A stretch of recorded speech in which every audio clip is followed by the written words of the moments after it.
O primeiro benzodiazepínico surgiu entre o final dos anos 50 e o início dos anos 60. O fármaco teve rápida aceitação da classe médica e da população, tendo em vista sua elevada eficácia terapêutica e seus baixos efeitos sobre os sistemas respiratórios e cardiocirculatório. Os benzodiazepínicos são eficazes em transtornos de ansiedade, distúrbios do sono, controle de convulsões e abstinência de alcoolismo, e são coadjuvantes em anestesia. Também apresentam efeitos de relaxamento muscular e são as substâncias com o maior número de prescrições entre todas as especialidades médicas. A administração desnecessária ou inadequada dos benzodiazepínicos contribui com o mascaramento dos sintomas, que devem ser cuidados de modo efetivo.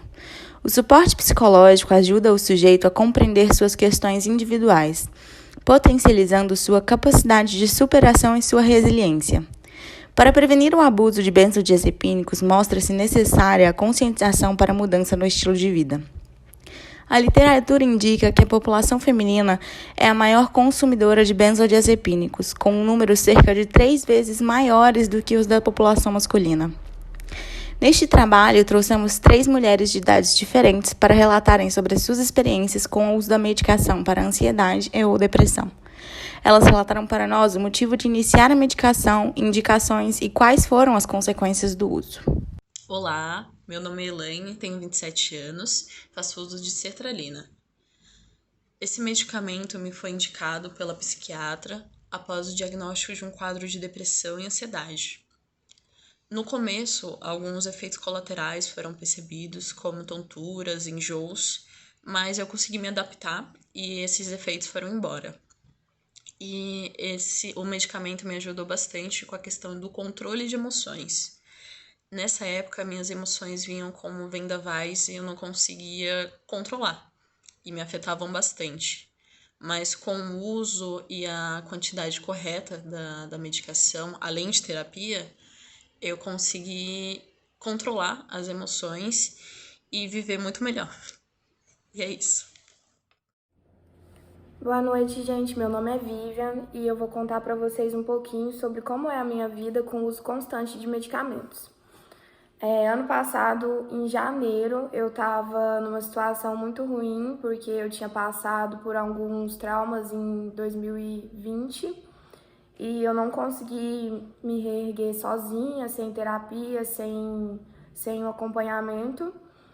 E aí eu resolvi procurar a ajuda de um profissional porque já estava afetando a minha vida, eu não conseguia estudar, eu não conseguia trabalhar, eu faltei a muitas aulas por causa disso, eu faltei na época no emprego que eu estava e eu não saía, eu não tinha amigos e esses foram os principais motivos que me fizeram correr atrás de alguma ajuda. A primeira profissional que eu tive contato não foi uma experiência legal, porque os medicamentos me faziam passar muito mal e ela ficava trocando os medicamentos constantemente em poucos meses e não me explicava o porquê. E essa troca eu acho que afetava muito meu organismo e não me fazia bem. E eu fiquei com ela até dezembro, se eu não me engano, até que eu resolvi procurar a ajuda de outro profissional, que é o que eu tô até hoje, e a minha vida melhorou uns 80%. Hoje eu consigo estudar, consigo trabalhar, eu tenho amigos, eu saio, eu tenho uma vida normal. Mas no começo não foi fácil, porque muitas vezes eu me vi frustrada, acreditando que não ia dar certo, e às vezes até hoje é difícil, porque mesmo que eu tenha melhorado muito, acontece de ter recaídas, e a gente não tá esperando, né? Então é um pouco frustrante, mas se comparado a minha vida ao ano passado e a 2020, eu tô muito melhor, eu tô bem e eu tenho certeza que eu vou ficar melhor ainda. E eu esqueci de falar que o meu diagnóstico é de transtorno bipolar e transtorno de ansiedade, e no começo eu tinha sido diagnosticada com depressão pela outra profissional, que no caso não era o que eu tinha, e talvez também seja por isso que os medicamentos não deram certo. Olá, para quem me escuta, me chamo Tainá Coelho, moro em Maranguape, Ceará, tenho 27 anos.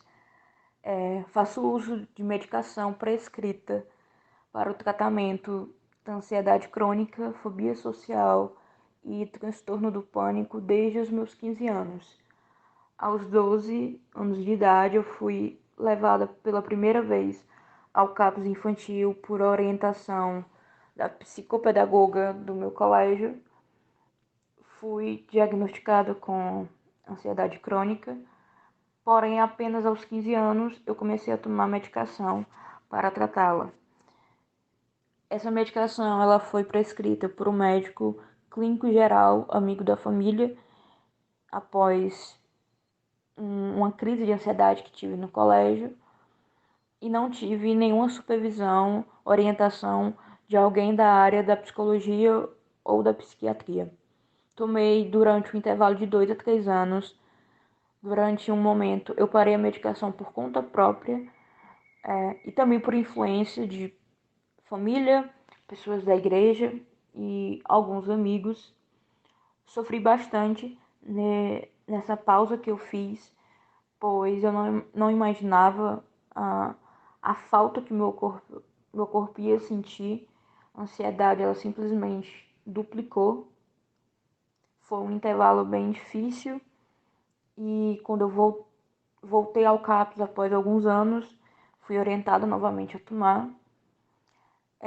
Comecei com 25 miligramas, cheguei até 100 miligramas de amitriptilina, e as reações mais visíveis e que eu lembro até hoje foram inchaços nas pernas, ressecamento nos lábios,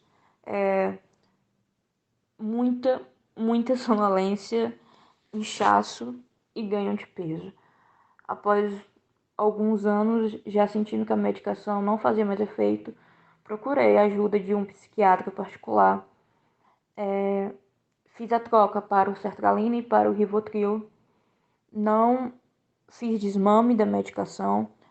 Foi um período ainda mais cruel. Durante 3 meses sofri para me adaptar. Sentia vertigens, dores de cabeça que chegavam e passavam muito rápido. Sentia tonturas, sentia ânsia de vômito.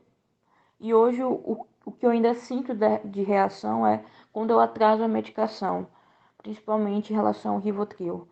Sinto tremores, dores de cabeça e até mesmo um pouco de falta de ar, mas devido à ansiedade, que ela chega exatamente na hora. Então, a medicação ela tem que ser tomada no horário certo, porque